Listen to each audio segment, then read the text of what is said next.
Hi guys, Eric Swanson with StreetSalesGuru.com. Super excited you're here. As always, we have free clips, so let's get started. Overcoming objections. How do you feel about them? Are you overcoming them? Do you like them? Are objections good or bad? Let's ask you that. I should have worn my sunglasses today. Hey, objection handling though is critical in your sales career. If you're in the streets and you're selling and you're handling objections, you need to learn the proper way to overcome concerns and objections. Are objections good? Absolutely. I always ask my coaching clients this, and they always answer they're not sure. But I believe that they're very important, because overcoming objections, if people are giving you objections, all they're doing is they're giving you a request for more information. That's what they're doing. They're saying, you know what, I'm not ready to say yes yet. Could you please talk about my favorite person, which is me again, and then re-ask me a little bit later in a different way? That's essentially what they say to me. Now, I highly recommend stopping the clip right now, this video, just put pause, I think it's right there.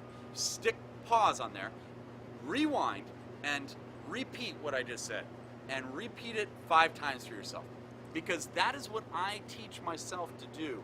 To listen to myself, to realize when somebody gives me an objection, they're not saying no to me, they're saying that series of thoughts. They're saying, I'm not ready to say yes yet. Do you see the difference? I'm not saying no, I'm not ready to say yes yet. Let's talk about my favorite person a little bit more, which is me.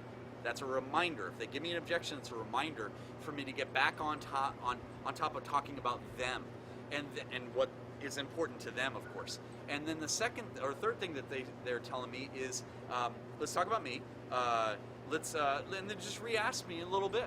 Ask me in a different way though. Don't ask me the same way, because obviously the same way didn't work. Does it make sense? So, overcoming concerns and objections. When somebody says no to you, they're not saying no to you.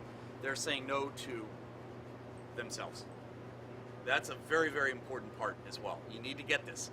They're not saying no to you, they're saying no to themselves. They're saying no to the opportunity of working with you and your corporation, your company, and your offer, whatever you're offering, whether it's anywhere from real estate to widgets, doesn't matter.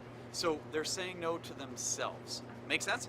Now, let's overcome this objection.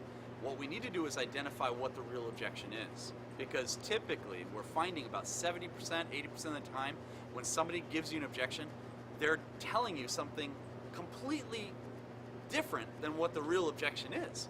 We need to identify what that is. And we go through, I'm going to give you a series right now, but we go through in depth in our membership.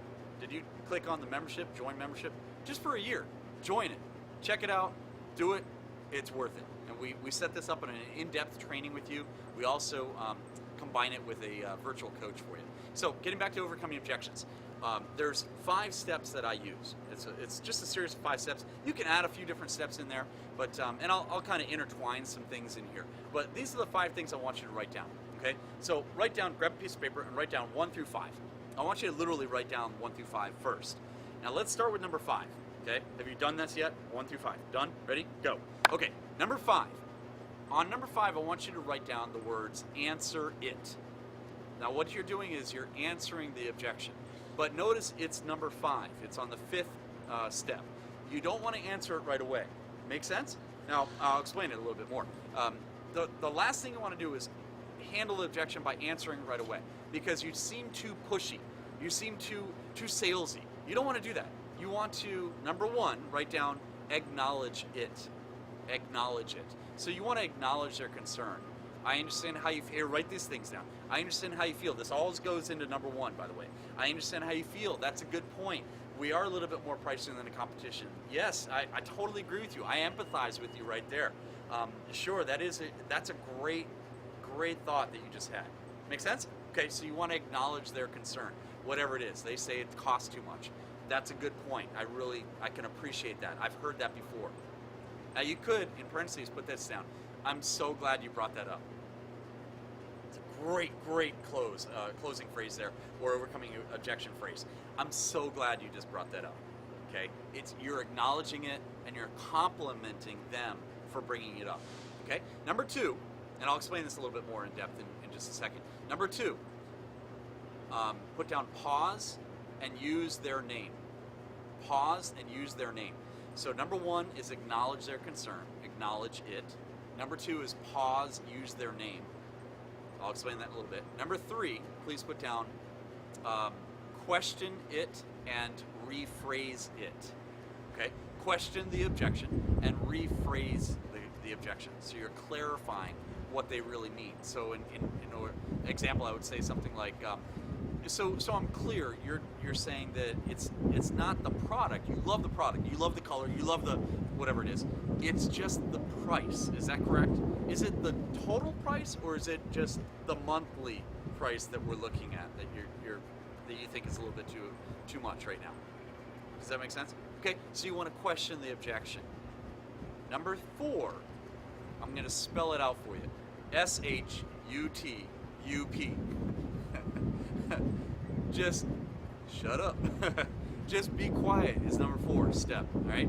So number one is acknowledge it. Number two, pause the user name. What do I mean by that? Well, pause. When you pause, you're actually complimenting the prospect, and you're letting them know that you are concerned about them, which we are. We're not in for the one-time sale. We're in for the in-depth relationship. We don't want to sell that one whatever you're selling. We want to build this relationship on an ongoing basis so the client can keep on coming back and also be a salesperson for you. And I teach that in other clips. Have you signed up for our other in-depth training, by the way? You need to do it. But in regard to being a salesperson for you, we teach how your prospects can generate sales for you through a referral basis. Awesome stuff. So number one is acknowledge the concern. Number two is pause, use their name. When you pause, you're complimenting them by saying, you know what, that really is a good point. I totally agree with you. You almost have to be an actor in this business, don't you? But you do need to be an actor in this business. You mean well. You mean everything is all ethically awesome. I agree with that. But still, you do need to have this presentation skills or acting skills to be able to use it wisely so that that person can take advantage of your offer.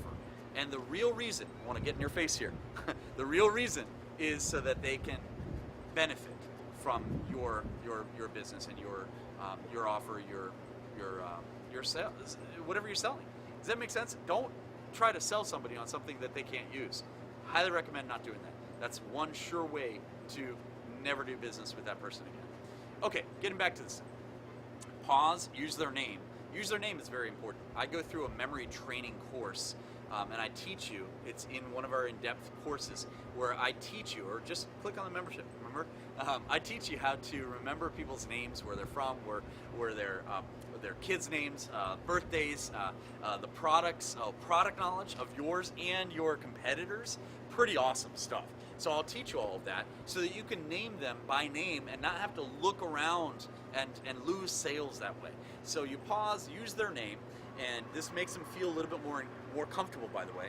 And number three is question the objection. So if I'm understanding it correctly, how much too much do you think it is? Do you see that question was perfect? Write that down. How much too much do you think it is? And now, number four, you be quiet. You just shut up and you listen to them. That's where you can, if you've done my other training, you can grab your bottle of water. Remember the water closing technique? You grab your bottle of water and you're sipping on your water now, or your coffee or your tea, while the other person is talking. Perfect example. And then they're going to give you their 2 cents of why they think it's too expensive or what's going on. You know, they're going to give you telltale clues right there. And number 5 is answer it. You can go into different directions there. And that brings up peripheral closing techniques. Go through our other training on peripheral closing techniques. Highly recommend it. As always, we have free sales training clips here at streetsalesguru.com. And if you want more in-depth training, highly recommend it. That's where really the growth patterns happen. And if you want more in-depth training, sign up for the year. It's amazing. We'll give you clips, we'll give you training, we'll even give you a coach designed specifically to help you, a virtual coach. So thanks a lot, Eric Swanson. I'm out.